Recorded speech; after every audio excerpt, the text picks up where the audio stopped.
विदर्भामध्ये आणि मुंबई आणि या कोकण भागामध्ये काही मराठवाडा या भागामध्ये अतिवृष्टी होताना दिसते आहे। काल वाशिममध्ये यवतमाळमध्ये मोठ्या प्रमाणावर अतिवृष्टी झाली। जवळपास अमरावतीमध्ये बघितलं तर धारणी आणि त्या ठिकाणी चांदूर आणि तिवसा भागात अतिवृष्टी झाली। तर महाराष्ट्रात एकंदरीत 4 लाख 4.5 लाख हेक्टर पिकाचं नुकसान झालं आहे। आमचे जिल्हाधिकारी प्रांत तहसीलदार फील्डवर आहे, कृषी अधिकारी फील्डवर आहे। माननीय मुख्यमंत्र्यांनी संपूर्ण विभागाला सूचना दिल्या आहेत। SDRF NDRFचे टीम्स रेस्क्यू करता आहे। जे काही नैसर्गिक आपत्तीचे नॉर्म्स आहे त्याप्रमाणे नुकसान भरपाई देण्याकरताचे आदेशसुद्धा माननीय मुख्यमंत्र्यांनी जारी केले आहेत। जिल्हाधिकारी आपल्या मायनस अकाउंटमध्ये जाऊन नैसर्गिक आपत्तीच्या अकाउंटमध्ये जाऊन पैसे विड्रॉ करू शकतात। त्याला शासनाच्या मान्यतेची गरज नाही।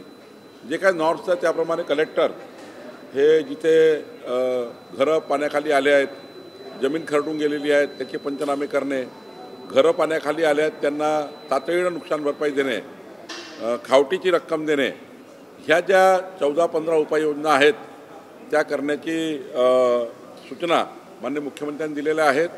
मी सुद्धा संपूर्ण जिल्हाधिकाऱ्याच्या त्या ठिकाणी संपर्कात आहे। मला असं वाटतं की यातनं अजून 2-3 दिवस अतिवृष्टीची संभावना आहे।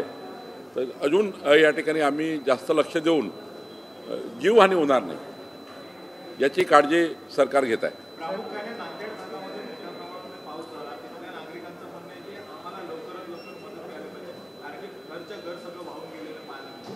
नांदेडच्या पट्ट्यामध्ये खालच्या पट्ट्यात मोठा पाऊस झाला।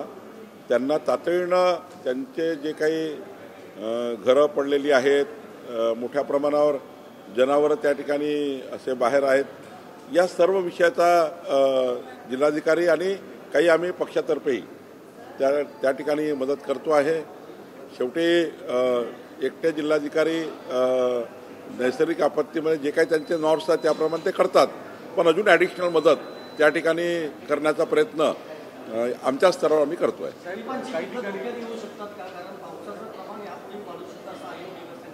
5 दिवस अजून त्या ठिकाणी लक्ष ठेवावं लागेल राज्यावर।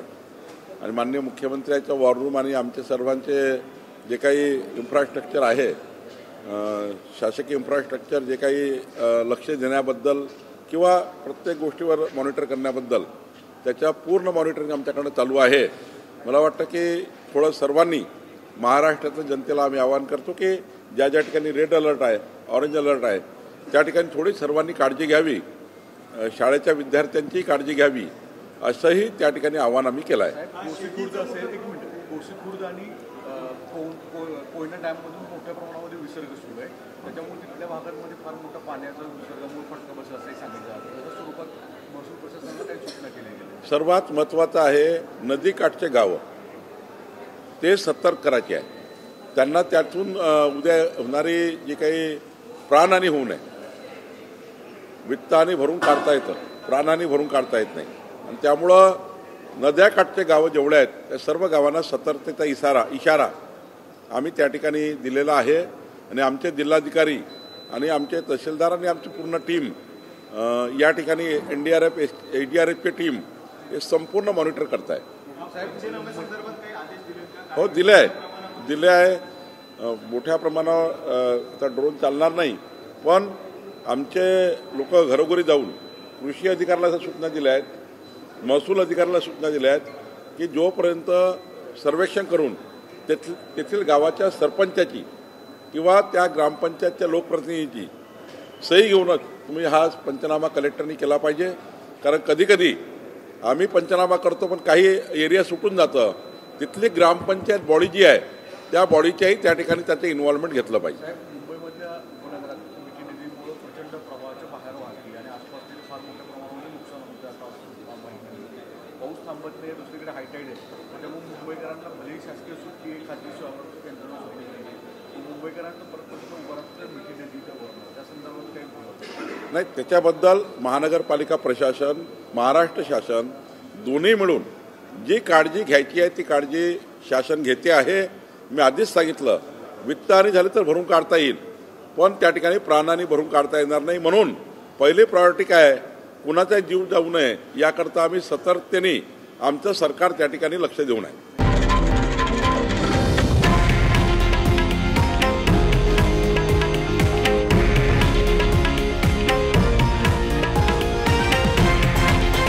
हे आहे देशातील नंबर 1 न्यूज नेटवर्क आणि आपण पाहत आहात TV9 मराठी, एकमेव.